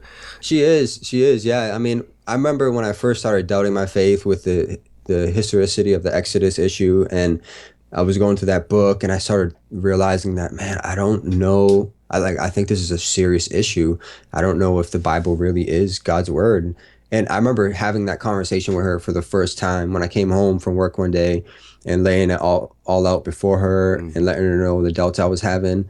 And but eventually she came out of the faith as well through a process of her looking into it, her hearing what I had to say, and it just making the most sense to her as well. Yeah. Wow. So would you consider yourself a feminist, Raul? Yeah, I mean, I'm all for like the rights of women, and well, the reason I ask is that when you're, I don't want to stereotype, but a military guy, which is kind of macho, and you're coming out of Christianity, which is patriarchal, and I wear the pants, and I'm the head of the household and stuff. I mean, subconsciously, that happened in my marriage when I was progressive as far as equality, and I never felt superior. I always resented the fact that Paul told women to be silent in church and stuff. And yet, in the long run, if we were to sit down and get some honest feedback from my wife, she'd say, yeah, there was some times where I felt like he was steamrolling his ideas over the rest of the family, and we're going to do this. And so I'm kind of peering under the hood here a little bit, just saying, if I were to ask your wife, is Raul a dominating male presence? What would she say? Yeah, I mean, we never really talked too much about like whether or not as a Christian, if she ever felt that way. That would be a good question for me to ask her, actually. But I'm guessing. I mean, Christianity, it's a patriarchal religion, right, and it comes from an ancient patriarchal mindset. So there is that there, and it manifests itself to varying degrees in various ways within Christianity. So I'm sure that did affect my thinking a little bit. I definitely saw myself as head of the household. I mean, but for me, another thing that maybe kind of balanced that out was just me trying to emulate what I saw as a leadership of Christ, which was like a crucifying, like dying for the people you love with. That suffering this is servant. This was how you use your authority. You use it to suffer and die for people. So that was there too. And I think that's a great point, because I too latched on to Jesus's teachings about authority. He was very condemning of. Well, he even used the phrase that you don't lord over others. You don't, lord over. I just remember that being a phrase. Yeah. And then the second thing, which is a tremendous example of subservientness as leadership, and that is washing of feet. Oh, right. You're actually the one doing the dirty work, and or at least you're loving that person so much that you will clean their feet. Yeah, and that's the opposite of some like egomaniacal CEO, lording over women or whatever, or being okay with the fact that women make 75% of what a man makes on the same jobs and things like that. I say all this to say that one of the things that I'm excited about is in the atheist movement, we're not only just walking away from something and ridding ourselves of something, but we're getting better at improving the society for others. I mean, that there is a problem in this country with patriarchy and misogyny, and we, as atheists and as non-Christians, I'd love to be a part of the solution and not the problem. Whereas I think previously I was a part of the problem, just almost guilty by association in some ways. But anyway, that's a little tangent. Yeah. What are you going to do about your kids, Raul? Are they Indoctrinated? Yeah, like your mom was the type of woman that said, "Well, I think Raul and his brother should have a little bit of Jesus, little bit of religion." And you dress up and you put your little tie on and you become the first Holy Communion and all that. That's very sweet. What are you going to do with your kids? I want to raise my kids as happy humanists. Happy humanists. Happy humanists. I do, yeah. I mean, one of the things that I want to teach them is about mythology and about religion, because I want them to understand the role that religion played in humanity's development, and that it's part of our story. We don't have to try to whitewash that. I mean, it was our way of making sense of a scary, mysterious world, and it worked for a while, and we discovered its flaws eventually. But the stories we told, mythology and so forth, like those stories, they reveal a lot about like those needs that still remain in the human heart. Yeah, I agree with you. I mean, why not around Christmas time, where you get together and you go, a long time ago, we believed this. Let's sing a song. Let's revere these old ideas. Yeah. But isn't it fun now? We can have fun now and things are different, but we're not going to throw the whole thing out. We're going to recognize that we're human. Yeah. This is the way it was. What's wrong with that? Yeah. Well, when I left Christianity originally, like at first I was trying to have that very mindset and so that I can still have the church community. I can still be in the church. I can go to the services. I can get the social aspect of that you get with religion. But I just found it so hard. So I would sit in the service, listen to the sermons, sing the songs, and try to extract those like general humanistic principles. But there came a point where I was like, man, I'm doing a little bit too much extracting here. Well, what Cass says is the current crop of folks out there in the pulpit are not playful enough. They're not using it as metaphor and myth. Yeah, they're making it. This is truth. I think if everybody there was as lighthearted and humanistic as Raul is, then you probably could have a church, where nobody in here is taking this literal. Yeah. Nobody in here is contributing to the us versus them mentality. You're inclusive. It'd be like but then next thing you know, you've got a UU. You've got a Unitarian Universalist. That's what it is.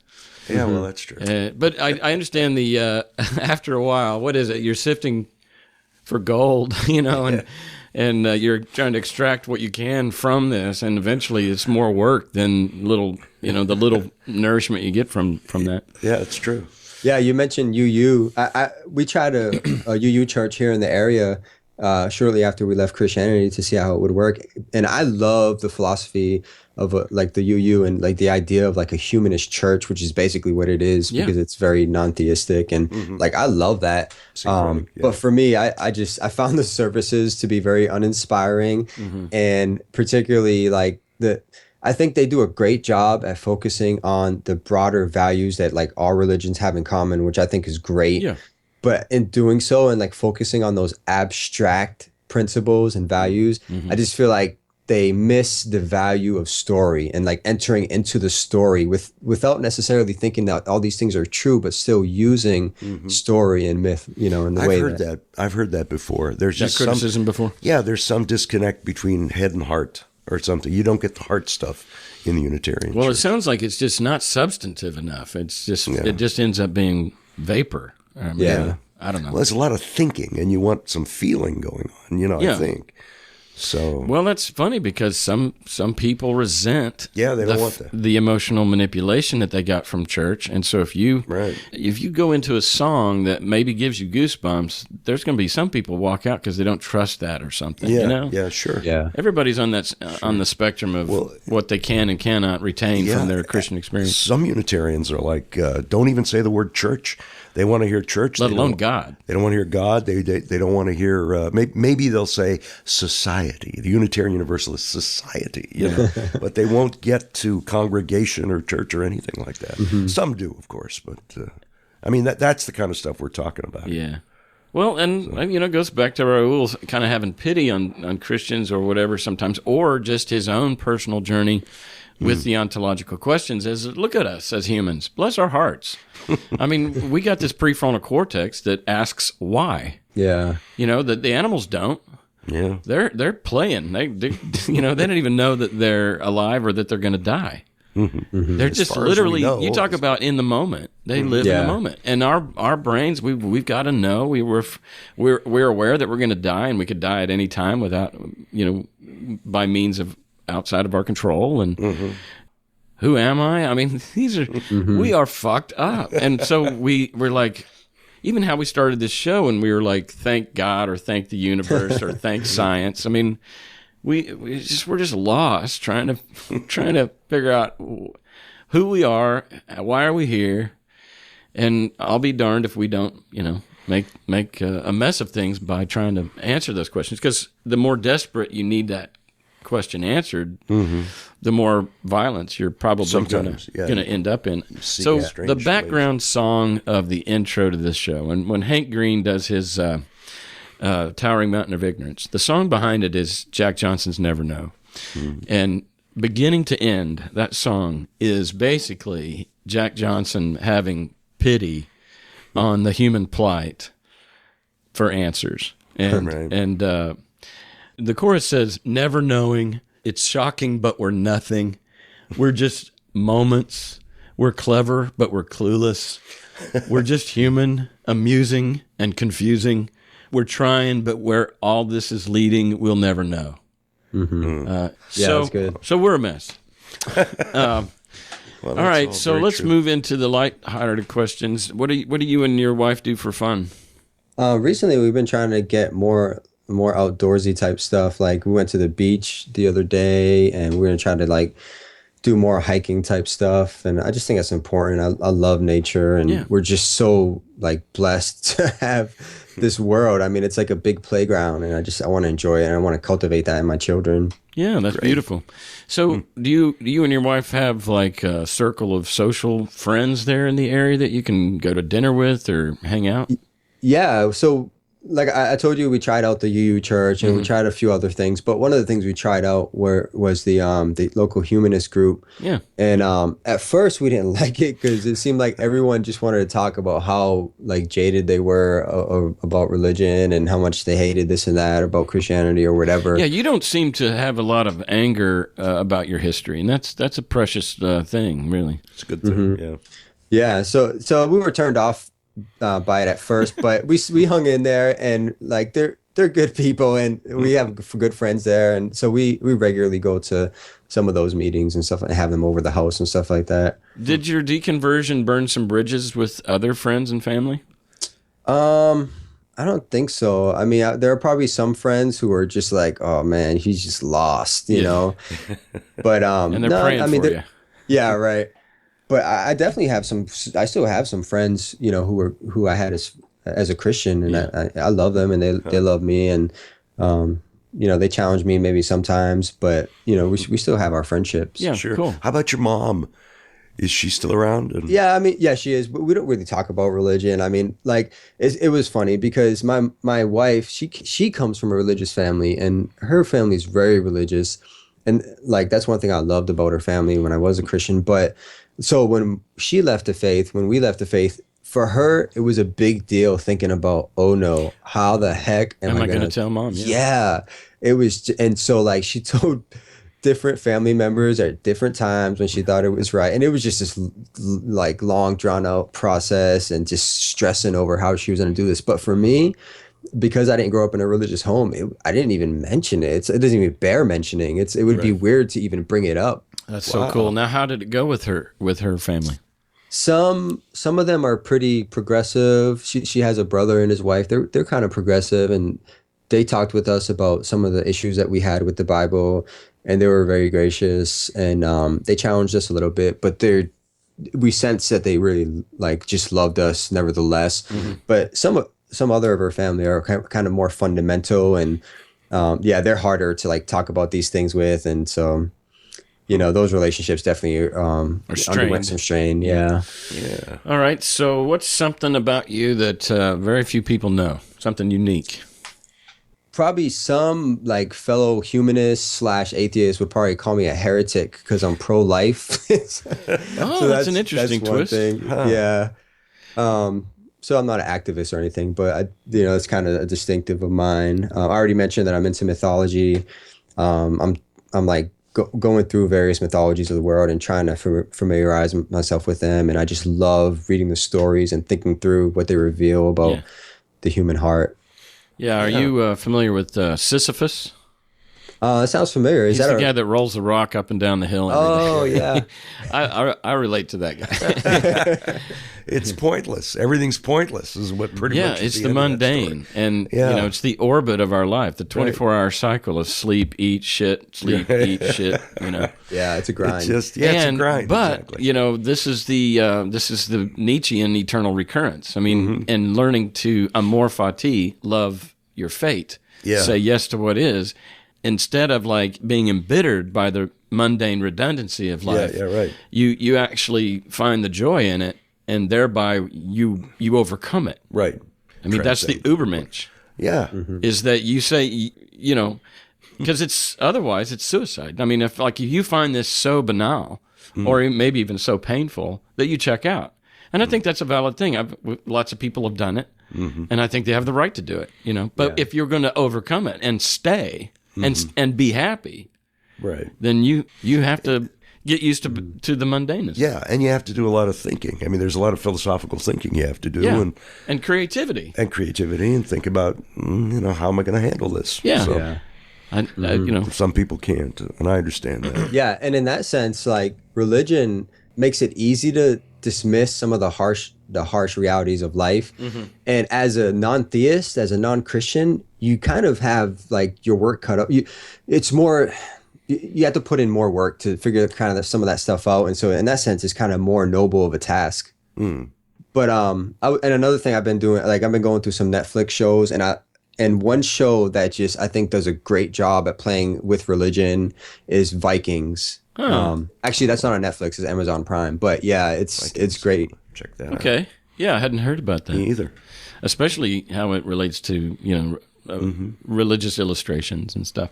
There's a lot out there. I was watching The Path, and that's a cult, and a guy leaves, and he's estranged from his own family because he left the cult, and so there's elements of in fact, my wife can't even watch it because it rings too true for our own journey, and it reminds her of the pain. Oh wow! Of leaving and then being around people who are so invested in the beliefs.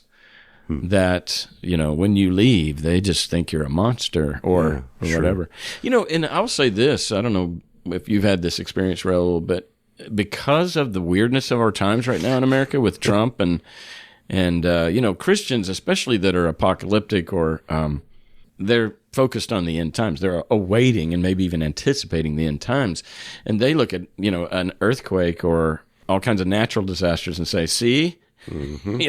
These are the signs. Sure. And I had a guy who's been a friend of mine. He's a Christian. He's one of the few Christians that's remained friendly to me. And he, it's almost like, let's say like you're a hot chick and you've got a guy that's in the friend zone. And he goes years without bringing up or trying to kiss or wanting to seduce you. He goes years, and then he finally gives in and he tries to kiss her or something. And that's how I feel about this guy, is that we've been friends for the 10 years that I've been deconverted, and he's never tried to make a move on me, so to speak. And yet this week he said, I really feel like these are the end times, and my heart breaks for you, and you're going to be met with judgment and condemnation. And I can't sit back and not say something, Cass. And would you, please come back to Jesus type of thing. Wow. And I wanted to say, all these years, you kept yourself contained from trying to reconvert me. And here you've given in. And I was graceful and compassionate to him. But in a way, I feel like our friendship is changed. Because I can't trust him now to not see me as a hellbound victim. Yeah. Anyway. Yeah. Let me ask about the pro-life thing. You say you're pro-life, is that right? Yep. So how do you reconcile that? I mean, I know that you're not like the pro-life Christian group that says you will have your or maybe you are. What do you mean by that? I guess. Well, I just mean that like my humanist value of like valuing human life and thinking that human life is precious and worth preserving, worth protecting, worth defending, all that. Like that value is value that I had as a Christian, of course, interpreted like more through a theistic lens, but something that I retain as a non-Christian. I still think life is valuable and precious, and the human experience is like wonderfully beautiful and all that. Like, and so because of that, I think protecting a fellow human in the most vulnerable positions is important, and when they're in the womb. No, I get that. I can't imagine anybody going, well, let's just abort, without thinking, without any thinking. But as a nurse, if you go into a situation where clearly the doctor thinks so, the woman who's having the baby is at risk, the child, everything. I mean, what a terrible predicament you're in, and you have to do something. Yeah. And, right. So what do you do in that case? In that case in particular, I don't have no idea. I mean, I care about my patients as a nurse. I'm motivated by compassion, and so I'm there for the woman and for the baby, frankly. But bioethics is complex. I mean, it is. Like, what do you do? But I'm sure there's some instances where probably you lose. Yeah, sure. I think we're all pro-life, really. We want good. We want life. But you can't have a one-size-fits-all attitude because there's too many variables. Too many things can go wrong, But I think the notion of sort of being a little bit pro-life, not a bad thing. No, not a bad thing at all, actually. Yeah. So if you could reverse Roe v. Wade or make it illegal in America, would you be for that? I would say that, we shouldn't encourage the murder of an innocent human being through law. But at the same time, I think we need to find a creative solution that doesn't involve that. Like if we can come up with a solution, like alleviating the whatever inconvenience the mother has to go through and being there for her 110%. If we can find some creative solution like that doesn't involve the taking of an innocent life, that would be the approach I think. Well, I'm a huge. I've always said this on the show. I want contraception to be so easily accessible and free. I want it on the counter of the local gas station. I want a bowl of condoms sitting there. Yeah, just go ahead and grab one. And just keep it full, and people can walk up and grab it by the handful. I mean, it ought to be as easy and accessible as toothpicks. And that would minimize your unwanted pregnancies. Yeah, absolutely. And stop shaming people for using contraception. Because see, for me, like I had 4 kids, and we were in a season where we kind of were almost full quiver type theology that you don't play God. You don't. Contraception is you playing God. Right. And so we had 4 kids in 5 years. Wow. And so after 4 kids, we realized, this is stupid. And we're going to have a kid every 18 months till menopause. Oh, geez. That's exactly I mean, that's where this is going if you stick to your guns. So anyway, we realized, okay, let's control when we conceive or when we don't. And I didn't have a 5th kid. I didn't have a 6th or a 7th. Their names weren't Jill or Benjamin. They don't exist. And the only reason they don't exist is that we decided not to create them. And so I just look at it like, especially since I look at it as a zygote, inside the womb, and and this is the debate. This is the nuance of it. Is it's like, well, how far in, Right. Anyway, you're a thinker, and you Raul, and that's what got you where you are today. Yeah.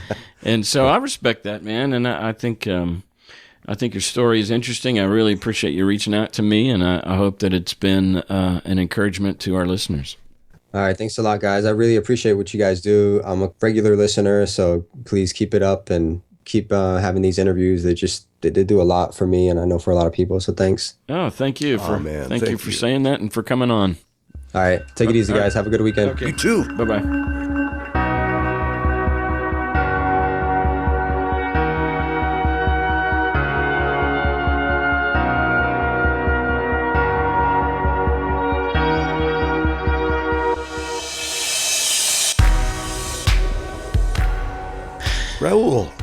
Nice guy. Raul Cardona. A little Boston accent. A little bit, yeah. Raul's a good guy. Yeah, very smart guy. Interesting that he started out as such an apologist, Yeah. right? Mm-hmm. And to get up to speed so he could answer every comment that somebody made, some atheist made. He was going to listen to all the atheist shows, and then by doing so, he turns into an atheist. Faith. Yeah, you that's poke quite holes ironic. in it too much, and it's going to give way. Yeah, but isn't it interesting that history is the thing that did it first? Yeah, it's a historic kind of thing. Because I remember when I went to Vandy, those couple of semesters. There was a guy up front saying, Moses, probably not. Jacob, or the Abraham? Abraham probably didn't exist. Yeah, no, and boy, some people who are very religious, in those classes, just their heads blew up when that happened. Yeah, it'd be like sitting in a class and some stranger gets up and says, "Yeah, your mom? Yeah, she wasn't your mom." Yeah, it's like, what? Yeah, you're right. It's that that couple you thought was your mom and dad. Yeah, they were surrogates or something. Yeah, just your bottom fall out of your heart. Exactly. Yeah. So Raul, I liked it. He's one of those Christians that loved street evangelism. Like it excited him to go talk to people, and I hated that. Me too. I mean, we were at a NanoCon. No, not a NanoCon. We were at some ReasonCon.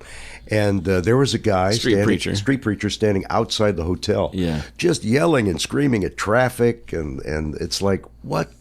Yeah, you just sit there and you're puzzled by it. I am anyway. I'm puzzled by it. Well, there's a guy here in Tennessee. The YouTube just went around, and he's actually a representative in the state. A state representative, really? Yeah, it shows him preaching in his church that God spoke to him and gave him a scripture, and it was this Ezekiel passage where he was to stand in the gap and be a voice for God against LGBT rights. And that these people, that street preacher you're talking about, they feel deputized by God. God's not here. And he looked for a man, and he wanted to, and Isaiah said, "Here am I, send me."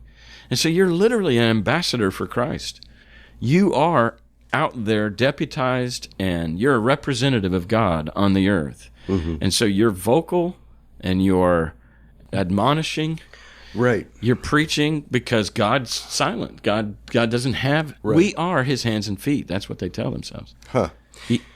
So they feel they are compelled and propelled by literally God Himself to do that. And so when you see them do things that are insane or embarrassing or shameless, you're like, wow, what would compel a person to do that? Well, that's it. God Himself. God Himself did that. They literally believe it. Many things that Sam Harris says, boy, you can't help but agreeing with. I mean, there are a couple of things that are puzzling, but he said, in this culture, we are ill-prepared to stand up and say, "You, sir, are delusional. Mm-hmm. Sit down. If you think God is speaking to you, you need help. You need to see somebody." I totally agree. We can't say that. Suddenly, if you say that, oh, what's wrong with you? What's wrong with me? What's wrong with him? He's the one that's standing. You're being judgmental or intolerant or something if you call him out. But I think we need to. Yeah, I think absolutely you got to do that. That's a delusional thought. Yeah. There's some chemicals not changing right in your head. Yeah. How dare you? Yeah, I would love for some senator or congressman, if somebody gets up and talks that way, just to say, so surely you all just bore witness to the same insanity that I just did, right? Yeah, right. I mean, you got to run for Congress. You want me to run for office? Absolutely. Wouldn't that be great? You'd piss everybody off. Well, but you do it in a sane way, hopefully, rather than the way Trump is doing it. I've never given that much thought, but well, I don't know. A lot of people run because they want to be loved. I think we see that with Mr. Trump, and that's not the reason to run for office. You're not going to get love, that's for sure. Yeah. I mean, you have to be a servant. I get the same feeling from Desjardins, the Tennessee guy. Yeah. Just a vacuum of need, of attention and love. That they didn't get it somewhere. I guess. Anyway. A little, yeah. Good talk with Raul. Yeah, very And good. sorry very about your cold, man. Thank you. Yeah, I'm sorry. I hope people don't get too close to the radio. Yeah. Wherever the hell they're So a listening. friend of the show told me this week that you are everybody's Crazy uncle? yeah. Well, maybe not crazy uncle, but it was like I'm the fun uncle. you're the fun, the favorite uncle. okay. Everybody's favorite. That was it. It was favorite. Everybody's favorite uncle. Okay. Dr. Bob. People are starting to call you Dr. Bob when they write me now. Oh, Dr. Bob. That's right. I'm the kind of doctor that if you're sick, I can't help you. But we can have a nice discussion about it. That's about all we can do. About media. Yeah, it's about media. So long as there's media in there. Yeah. Thanks, man. All right, Cass. Yeah, we'll see you next time.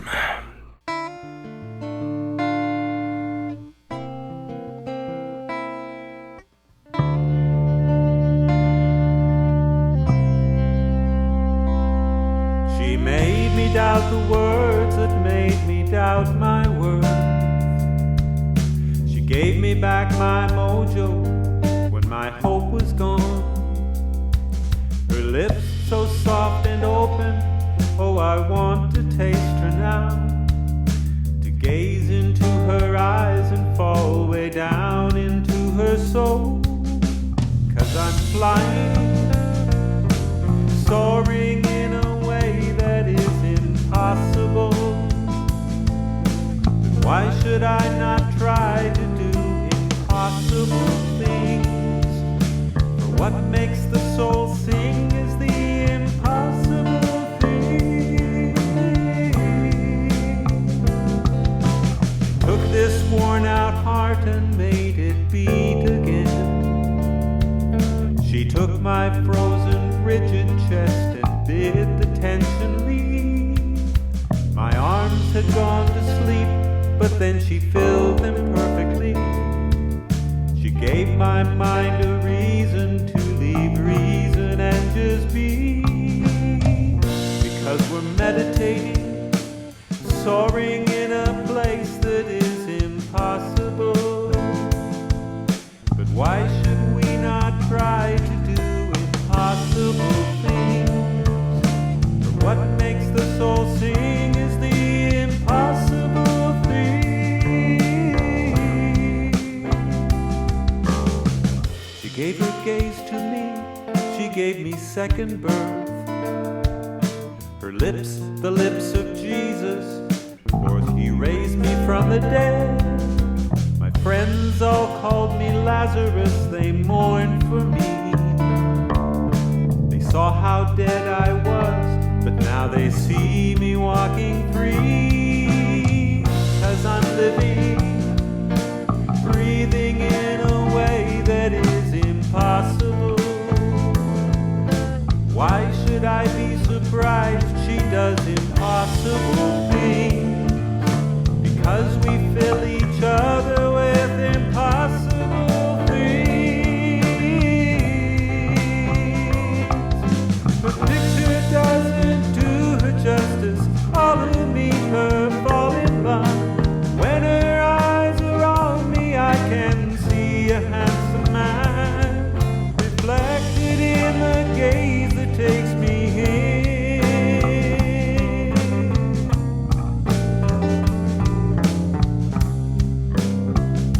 Because I'm flying, I'm soaring in a way that is impossible.